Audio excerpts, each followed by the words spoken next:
Social science में total का total आप देख लिए होंगे, तो ये भूगोल और हिस्ट्री का टोटल आपको ये करा दिए टोटल।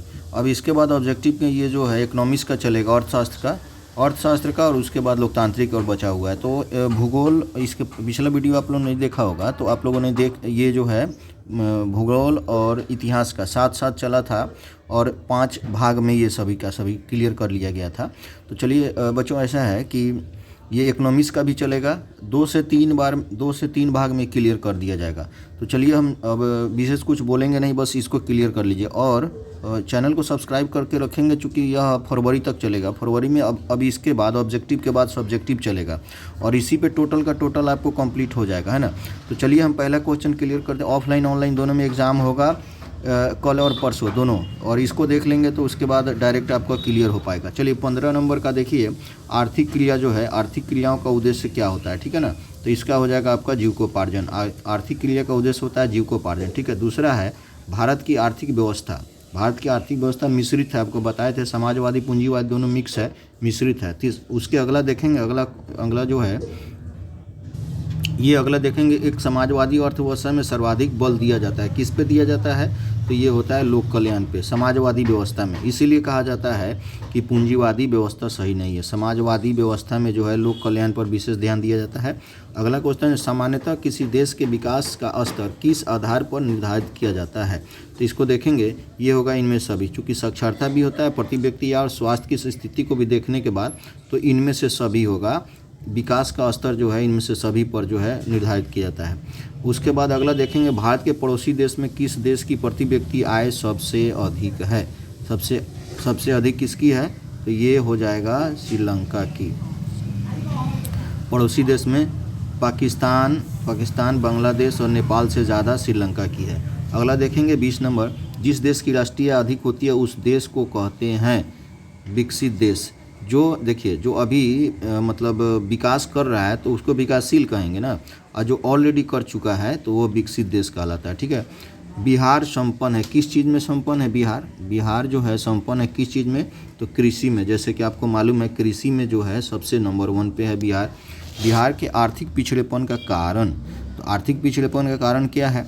तो ये सब है ना, जनसंख्या भी है, बाढ़ सुखाड़ भी है और ये सभी है। इसमें बिहार के आर्थिक पिछड़ेपन का कारण जो है इनमें सभी है। उसके बाद बिहार झारखंड विभाजन के पश्चात कौन सा उद्योग बिहार में रह गया? केवल कौन सा उद्योग रह गया है इसमें का? सिर्फ चीनी उद्योग। ये तो हम लोग के पास है नहीं, ये चीनी उद्योग रह गया, ठीक है ना।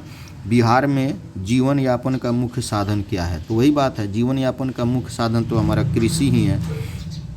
उसके बाद है कृषि क्षेत्र की तृतीय क्षेत्र। कृषि क्षेत्र को तृतीय क्षेत्र कहा जाता है। कृषि क्षेत्र को कहा जाता है, कृषि क्षेत्र को तृतीय क्षेत्र कहा जाता है। ये किस क्षेत्र को तृतीय क्षेत्र कहा जाता है? तो सेवा क्षेत्र को कहा जाता है तृतीय क्षेत्र। भारत में नीति आयोग की स्थापना हुई थी, कब हुई थी बताइएगा? 2015 में। अंग्रेज़ ने भारत को क्या किया था? तो विकास भी किया और शोषण भी किया, दोनों किया था। केवल शोषण ही नहीं किया था, कुछ जगहों पर विकास भी किया था, है ना। अगला देखेंगे, भारत में किस राज्य की प्रति व्यक्ति आय सर्वाधिक है? इनमें से सबसे ज़्यादा किसका है? तो गोवा का है, डी, है ना। ये कई बार पूछा गया, 15, 17, 20 ये टोटल पूछा गया था कहीं। अगला देखें, निम्नलिखित में से कौन सा पूंजीवादी अर्थव्यवस्था के गुण हैं? तो ये सब है, उत्पादन भी है, गतिशील भी है, स्वयं संचालकता भी है। ये सभी जो है ये सभी होगा, इसमें सभी होगा। 2 नंबर, निम्नलिखित में से कौन सा पूंजीवादी अर्थव्यवस्था के दोष हैं? दोष बताइएगा, इनमें से कौन सा है? तो दोनों है, अकुशल भी है और बेरोजगारी, ये दोनों होगा। जनरली आप देखेंगे ए और बी या इनमें से दोनों जो होगा वही ज़्यादातर जो है सही होता है। मिश्रित अर्थव्यवस्था के दोष, जो हमारे भारत में मिश्रित अर्थव्यवस्था के दोष क्या हैं? तो सब है। मिश्रित अर्थव्यवस्था का अंत, अकुशलता का उदय, आर्थिक अस्थायित्व की संभावना, ये सभी है। अर्थव्यवस्था के कुल कितने प्रकार हैं? अर्थव्यवस्था के कुल कितने प्रकार हैं, है ना? तो 3 है, जो आपको तीनों का तीनों क्लियर कर दिए थे। आर्थिक क्रियाकलाप के कितने प्रकार हैं? आर्थिक क्रियाकलाप के कितने प्रकार हैं?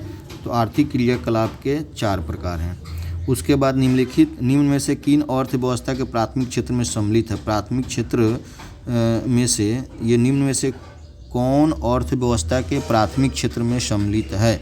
ये 6 नंबर का बताइएगा ज़रा सा। तो ये जो है प्राथमिक क्षेत्र कृषि क्षेत्र को कहा जाता है।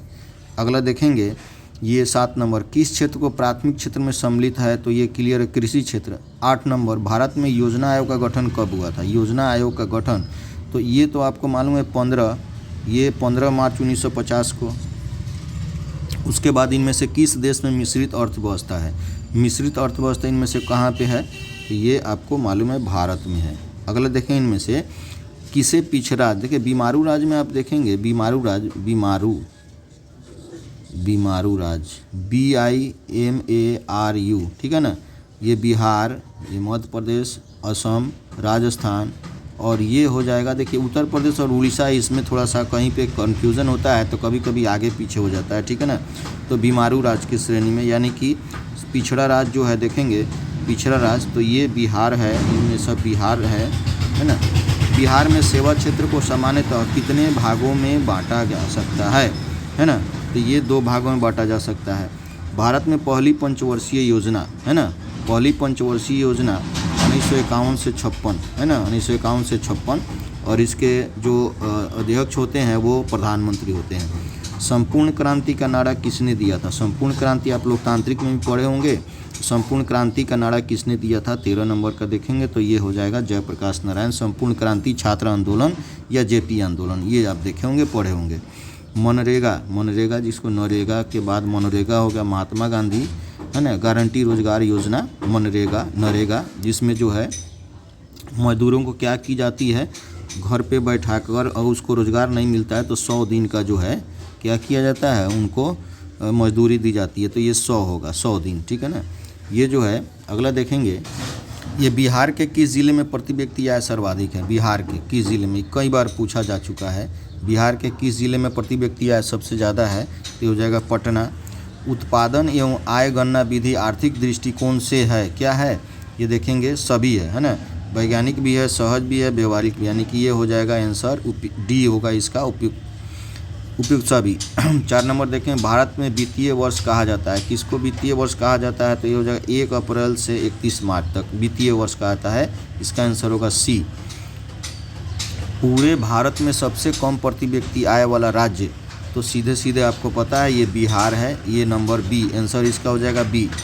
भारत में राष्ट्रीय आय गणना के सर्वमान्य प्रमाणित संस्था है, कौन सा है, तो ये हो जाएगा CSO, सेंट्रल स्टैटिस्टिकल ऑर्गेनाइजेशन, केंद्रीय सांख्यिकी संगठन, ए हो जाएगा, ठीक है ना।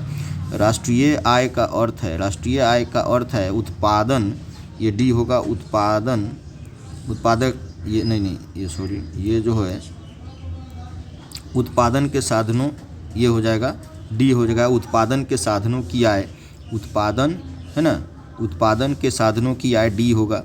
राष्ट्रीय आय का सृजन होता है, कथी में होता है राष्ट्रीय आय का, तो किस में होता है, तो उत्पादक क्रियाओं द्वारा होता है, 8 का हो जाएगा D।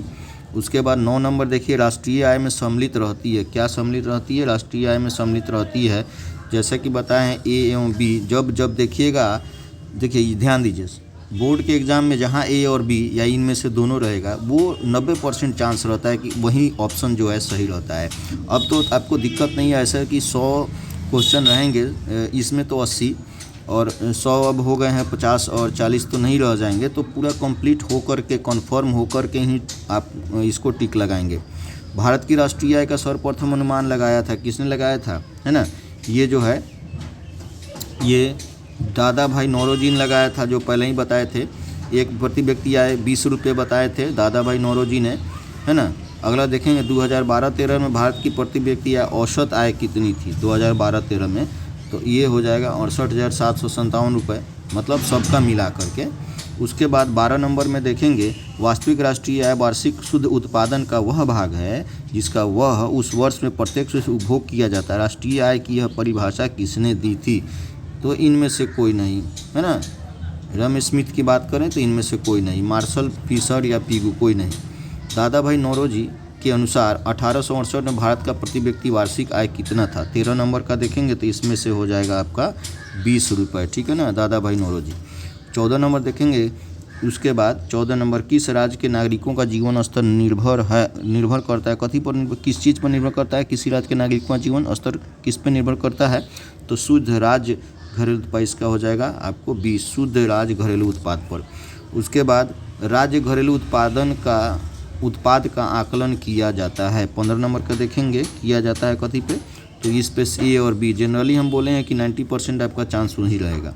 16 नंबर, बिहार की आय जो है सर्वाधिक योगदान है, क्या चीज़ का योगदान है, तो कृषि का, ये तो पहले ही आपको मालूम है, कृषि ही इसका मुख्य जो है ये है ना, आय का स्रोत है। बिहार में किस जिले की प्रति व्यक्ति आय सबसे कम है, तो ये हो जाएगा शिवहर की आय, ये जिला में अगर बात करें तो शिवहर की आय प्रति व्यक्ति है सबसे कम। तो चलिए इसको जो है ये आप इतना ही रहेगा, और इसके बाद जो है 1-2 भाग इसका और रहेगा आपका जो है अर्थशास्त्र एकदम कंप्लीट हो जाएगा, इसमें से पूछा जाएगा टोटल का टोटल यही रहेगा। अब रही बात कि देखिए बहुत सारे बच्चे देख लिए और सब्सक्राइब करना भूल जाते हैं, ठीक है ना, सब्सक्राइब कर लेंगे तो क्या होगा कि अभी से लेकर के ये फरवरी 2023 तक आपको टोटल मटेरियल मिलेगा, और इसका PDF भी आपको सेट वगैरह सभी आपको मिल जाएंगे, ठीक है ना। तो चलिए इतना ही रहने दीजिए और सब्सक्राइब कर लीजिए, शेयर कर दीजिए, जो बच्चे मेरे यहाँ नहीं पढ़ते हैं ऑफलाइन में उसको भी शेयर कर दीजिएगा, ठीक है ना। तो चलिए इतना ही रहने दीजिए, अगला बार फिर से नेक्स्ट जो एग्ज़ाम होगा उसके पहले आपको वीडियो मिलता रहेगा। धन्यवाद।